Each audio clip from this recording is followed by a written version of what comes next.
J'appelle Bruno Gollnisch.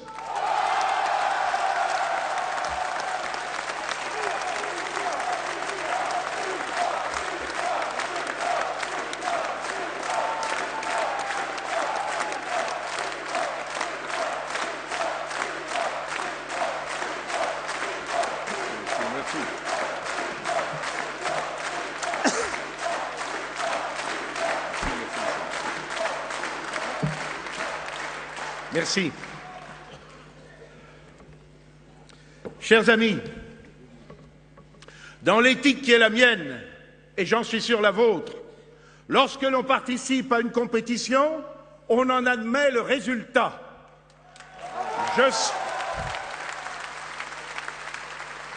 Je sais bien que cet axiome est étrange pour ceux qui croient que l'ambition personnelle est toujours et partout le seul moteur de l'action politique.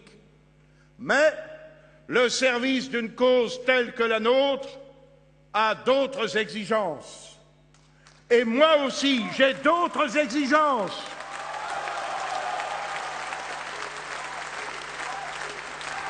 J'ai d'autres exigences que la morale du superficiel et du clinquant qui règne en maîtresse dans la classe politico-médiatique.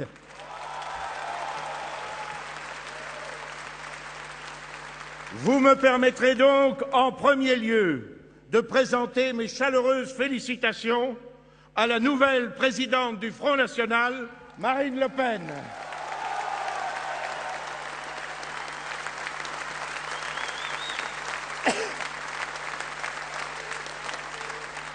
Si le résultat du scrutin m'avait été favorable, j'aurais naturellement exigé, paisiblement mais fermement, que chacun se soumette à la volonté librement exprimée par nos membres, c'est-à-dire par ceux qui, comme vous, êtes l'âme de la résistance française, parce qu'ils se sont engagés, qu'ils ont donné leur nom, leur part de temps, leur argent, leur réputation, et que parfois même ils se sont sacrifiés pour cette cause.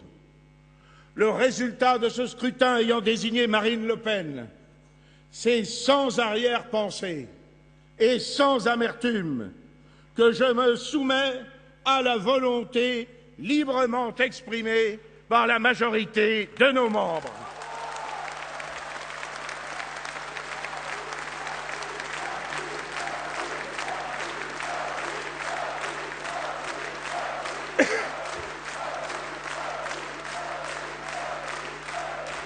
Je remercie du fond du cœur tous ceux dont la confiance m'honore et qui ont participé à ma campagne. Leur dévouement, leur amitié et même leur ferveur m'ont été un réconfort puissant dans lequel je continuerai de puiser les forces nécessaires à notre action, car je continuerai, n'en doutez pas un seul instant.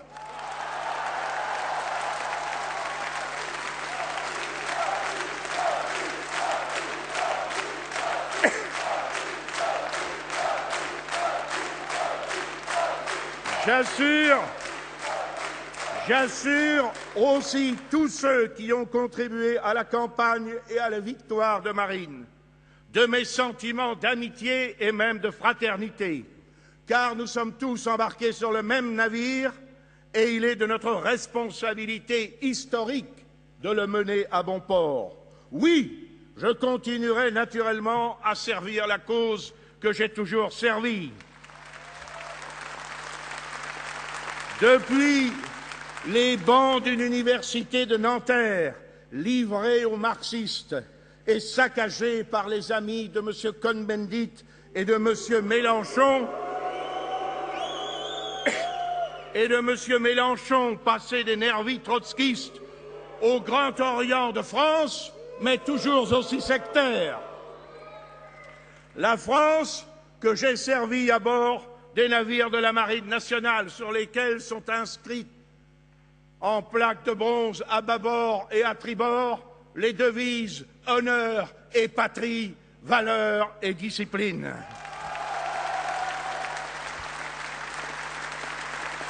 La France que j'ai servie avec dignité depuis ma chaire d'universitaire, dans le respect de l'équité du service public, devant près de 10 000 étudiants au cours de ma carrière, dans les prétoires, dans les assemblées, où je siège sans discontinuer depuis des années, sans faiblesse et sans compromission. Je continuerai à servir la cause de la défense de l'identité et de l'indépendance de notre nation et à le faire dans la formation d'évidence la plus apte à organiser ce combat, le Front national. Il est bien naturel à cet égard de rendre hommage à l'homme qui a inlassablement mené ce combat depuis plus d'un demi-siècle.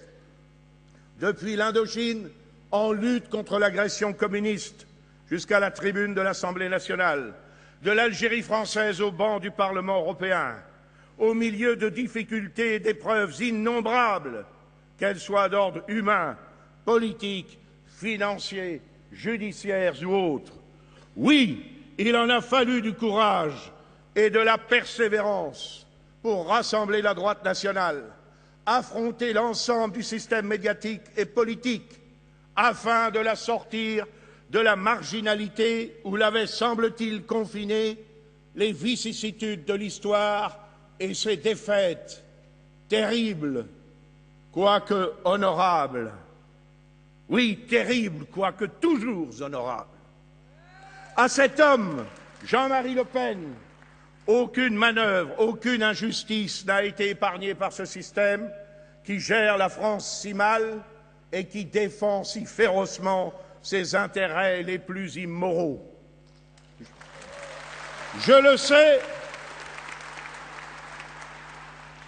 sais pour avoir partagé à ses côtés, sans faiblir, quelques-unes de ses épreuves, et aussi, il est vrai, bien des succès, au point même que j'ai pu croire un instant, je ne sais pourquoi, qu'il souhaitait même que je lui succède.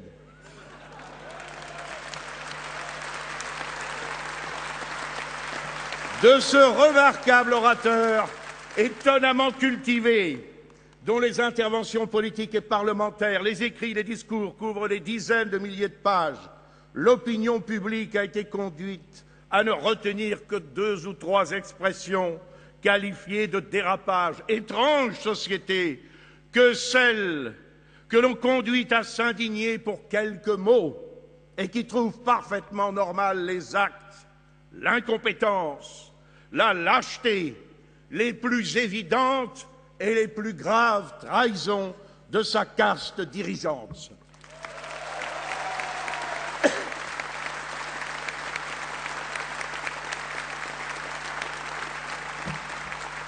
Devrais-tu pour autant, Jean-Marie, t'écrier comme François-René de Chateaubriand à la Chambre des Pairs, au soir de sa vie politique? Inutile Cassandre, j'ai assez fatigué la patrie de mes avertissements dédaignés, il ne me reste qu'à m'asseoir sur les débris d'un naufrage que j'ai tant de fois prédit. Non, car ton œuvre te survivra et l'histoire te donnera raison.